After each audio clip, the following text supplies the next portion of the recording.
August 8 മലയാളികൾക്ക് മറക്കാനാവാത്ത ദിവസമാണ്. കവളപ്പാറയും പുത്തുമലയും ദുരന്ത ഭൂമിയായി മാറിയ ദിനം. മുണ്ടക്കയും ചൂരൽമലയും കണ്ണീരായി മാറുമ്പോൾ കണ്ണുനീർ വറ്റിയ കുറെ മനുഷ്യരുണ്ട് കവളപ്പാറയിൽ.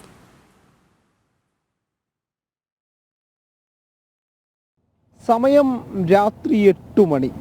മുത്തപ്പൻ മലയുടെ ഒരു ഭാഗമടർന്ന് താഴേക്ക് കുതിച്ചു. തടിയും പാറക്കഷ്ണങ്ങളും മണ്ണും ഒലിച്ചെത്തി. ഒരു ഗ്രാമം അങ്ങനെ ഇല്ലാതായി.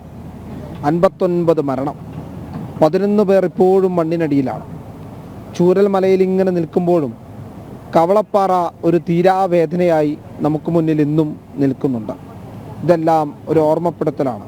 ചിലത് ഈ അവസരത്തിലും ഓർക്കേണ്ടതുമുണ്ട്.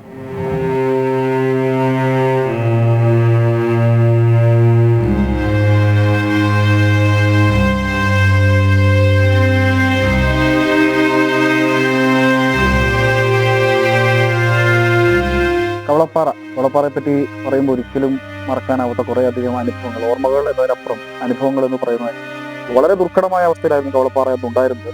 അവിടേക്ക് കൃത്യമായി എത്താൻ സാധിക്കുന്നില്ല.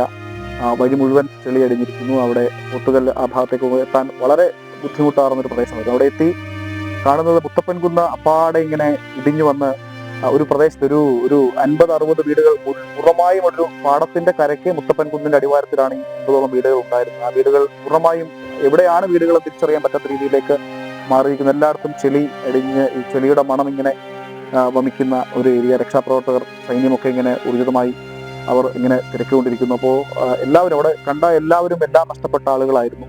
ഒരു 2 ദിവസം നമ്മൾ ഈ പറഞ്ഞ ഉയർന്ന പ്രദേശത്ത് നിന്നാണ് ഇത് മുഴുവൻ ഇങ്ങനെ കവർ ചെയ്തു. താഴേക്ക് ഇറങ്ങാൻ കഴിയില്ല. ഉയർന്ന പ്രദേശത്ത് നിന്ന് ഇങ്ങനെ ഇതെല്ലാം ദൃശ്യങ്ങൾ പകർത്തിക്കൊണ്ടിരിക്കുകയാണ്. 3-ാം ദിവസം സൈന്യം നമ്മൾ നിന്നിരുന്ന ഈ ഉയർന്ന കുന്നിന്റെ ആ പ്രദേശം അവിടേക്ക് തിരിച്ചിരുത്തി.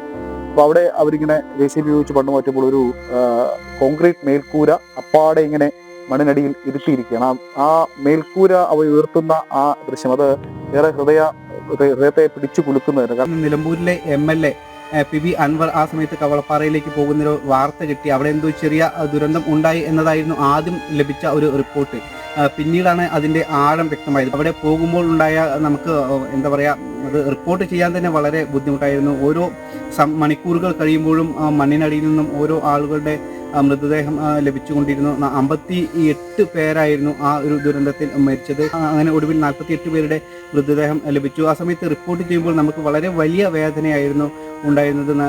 പലപ്പോഴും അങ്ങോട്ട് ആ സമയത്തേക്ക് പോകേണ്ട സാഹചര്യം ഉണ്ടായിരുന്നു. അതായത് തിരച്ചിൽ നടക്കുന്ന ഭാഗത്തേക്ക് പോകേണ്ട സാഹചര്യം ഉണ്ടായിരുന്നു. പക്ഷെ മനസ്സ് അനുവദിച്ചിരുന്നില്ല. കാരണം നടക്കുന്നതിനൊക്കെ അടിയിൽ മനുഷ്യർ ഉണ്ടോ എന്നുള്ള ഒരു പേടി, അല്ലെങ്കിൽ കാരണം റിപ്പോർട്ടർമാരാണെങ്കിൽ പോലും ഞങ്ങളും മനുഷ്യർ തന്നെയാണ്. അപ്പോൾ അങ്ങനെയുള്ള ഒരു ദുരന്ത മുഖത്ത് റിപ്പോർട്ട് ചെയ്യുമ്പോൾ അത് സ്വാഭാവികമായും വളരെ വലിയ രീതിയിൽ തന്നെ മനസ്സിനെ റിപ്പോർട്ട് ചെയ്യാതിരിക്കും. കാരണം ജനങ്ങൾക്ക് മുമ്പിൽ ഈ കാര്യങ്ങളെല്ലാം തന്നെ എത്തിക്കണം, അതിൻ്റെ വിവരങ്ങളെല്ലാം തന്നെ എത്തിക്കണം. പക്ഷേ അതോടൊപ്പം തന്നെ ഇത് ഇങ്ങനെ ഒരു റിപ്പോർട്ട്, ഇങ്ങനെയുള്ള ദുരന്തങ്ങൾ റിപ്പോർട്ട് ചെയ്യുമ്പോൾ അത് ഞങ്ങൾക്ക് ഉണ്ടാക്കുന്ന ഒരു വലിയ മാനസികമായിട്ടുള്ള ഒരു ദുരന്തം അല്ലെങ്കിൽ ആഘാതം ഉണ്ട്. അതെല്ലാം തന്നെ ഇങ്ങനെയുള്ള സാഹചര്യത്തിൽ ഉണ്ടായിരുന്നു. എത്തുമ്പോൾ ഭീകരമായിട്ടുള്ളൊരു കാഴ്ചയായിരുന്നു. കാരണം റോഡ് സൈഡിൽ തന്നെ നമ്മൾ ആ സ്പോട്ടിലേക്ക് എത്തുമ്പോൾ തന്നെ 4 വീടുകൾ പൂർണ്ണമായിട്ട് നശിച്ചിട്ടുണ്ട്. പിന്നെ കാണുന്ന കാഴ്ച എന്ന് പറഞ്ഞാൽ ഒരു കുന്ന് മൊത്തം ഇടിഞ്ഞ് താഴേക്ക് ഇറങ്ങിയിട്ടുണ്ട്. ചുവന്ന മണ്ണ് മാത്രം കവർ ചെയ്ത് കിടക്കുന്ന ഒരു പ്രദേശം, വേറൊന്നുമില്ല നമ്മൾ കാണുമ്പോൾ. അപ്പോൾ ആദ്യം ചെല്ലുമ്പോൾ നമ്മൾ വിചാരിച്ച് ഒരു സാധാ ലാൻഡ് സ്ലൈഡ് ഉണ്ടായിട്ടുള്ളൂ എന്നുള്ളതാണ് വിചാരിച്ചത്. അവിടെ എത്തി നമ്മൾ വിഷ്വൽസ് എടുത്ത് തുടങ്ങിയപ്പോഴാണ് ഇതിൻ്റെ ഭീകരത മനസ്സിലാവുന്നത്. നമ്മൾ ഷൂട്ട് ചെയ്ത സ്ഥലത്ത് നിന്ന് ഡെഡ് ബോഡികൾ കണ്ടുകിട്ടുന്നു. ഇങ്ങനെയുള്ള നമ്മൾ നിന്ന സ്ഥലത്തു നിന്നാണ് വിഷ്വൽ എടുത്ത് ഒരു 10 മിനിറ്റ് കഴിഞ്ഞപ്പോൾ റെസ്ക്യൂ സംഘം വന്നിട്ട് നമ്മളതിനെ മാറ്റുന്നു, അവിടെ തിരയുന്നു, അവിടുന്ന് ഒരു ബോഡി കിട്ടുന്നു.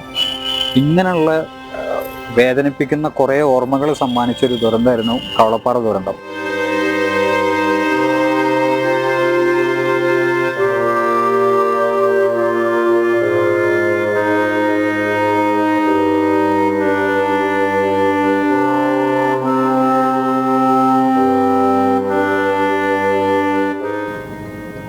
കവളപ്പാറ ദുരന്തത്തിൻ്റെയും 5 ആണ്ട് തികയുകയാണ്.